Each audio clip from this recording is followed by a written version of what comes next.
Welcome back to the Gimme Space podcast with me, Henry Periton. This is a podcast about anything you can think of from space. The planets, the solar system, the galaxies, and the universe. On the last episode, we talked about one of the most important planets in the universe, planet Earth. On this episode, we are going to continue our journey through the solar system and talk about a very special planet, our neighbour, Mars.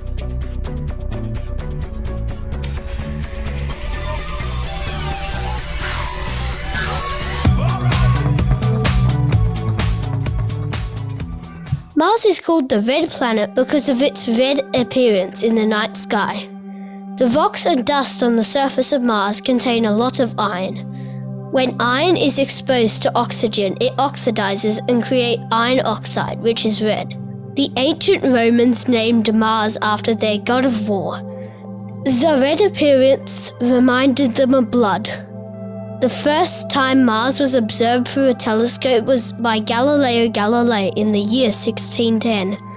Over the years, we have learned more and more about Mars with better telescopes, space probes, and more recently, rovers that have driven over its surface.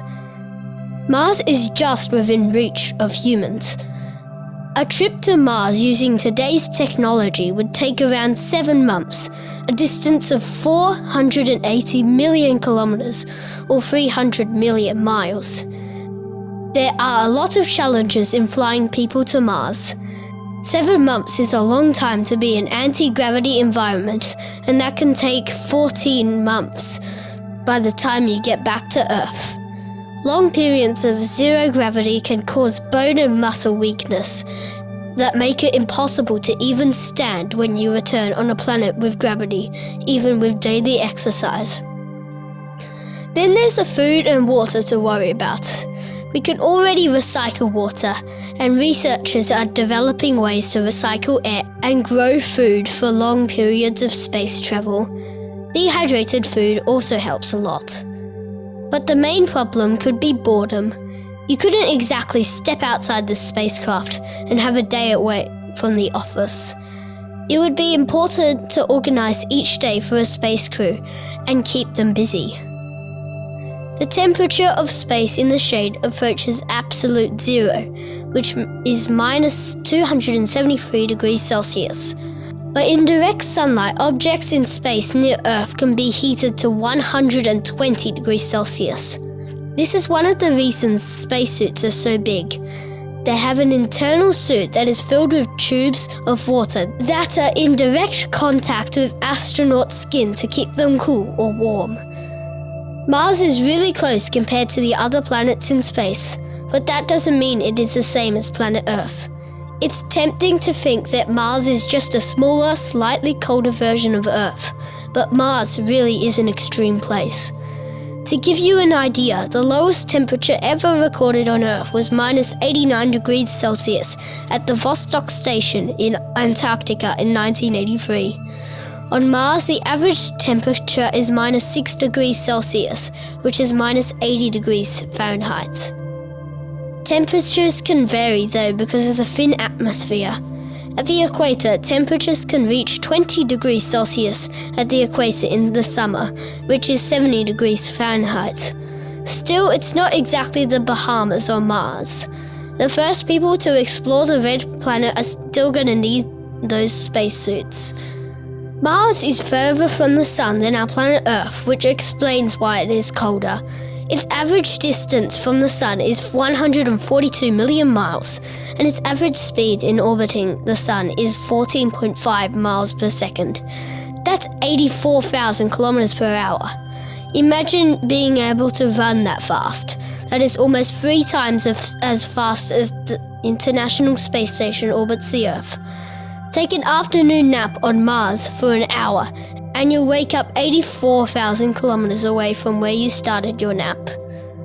It takes Mars 687 Earth days to orbit the Sun. The orbit of Mars around the Sun is fast compared to Jupiter, which takes a whopping 12 years to orbit the Sun.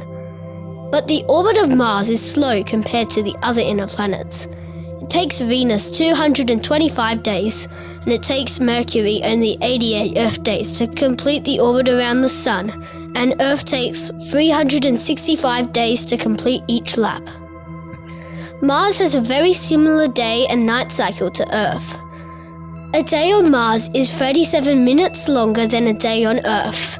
Scientists use the term sol to describe a day on Mars. This term was first used in 1976 during NASA's Viking project, which was still the first time a spacecraft was landed on the surface of Mars. Scientists use the term sol instead of day to avoid confusion with Earth days. The diameter of Mars is 4,220 miles, or 6,779 kilometers, which makes Mars roughly half the diameter of Earth. It would actually take more than 6 Marses to fill one Earth. This means that the gravity on Mars is a lot less than on Earth, since gravity is the result of a planet's mass. The gravity on Earth is 9.8 meters per second squared. Gravity on Mars is lower because the lower mass and is only 3.7 meters per second squared. This means Mars only has about 38% of the surface gravity on Earth. If you weighed 50 kilograms on Earth, you would only weigh 19 kilograms on Mars. How's that for a rapid weight loss? Mars would be a good place to attempt the high jump record. So, could humans one day live on Mars? Well, we know that Mars is a very cold place, but there are other problems to consider. The first big problem is that you can't breathe the air. The atmosphere of Mars is 100 times thinner than that of Earth, and it mostly contains carbon dioxide and some water vapor. Humans would need to develop ways to recycle air and create oxygen, as well as grow food and keep themselves warm. Even with a high percentage of oxygen in the air and less carbon dioxide, we still couldn't breathe the air on Mars. The thinner atmosphere means that the air pressure is about 0.6 of the air pressure on Earth. Without air pressure, you can't get enough oxygen through your lungs and into your blood. Unfortunately, it's spacesuits only on Mars. Life on Mars would be beautiful though. Mars has 2 small moons and their names are Phobos and Deimos. Phobos is 13.8 miles, 22.2 kilometers, and Deimos is 7.8 miles, 12.6 kilometers.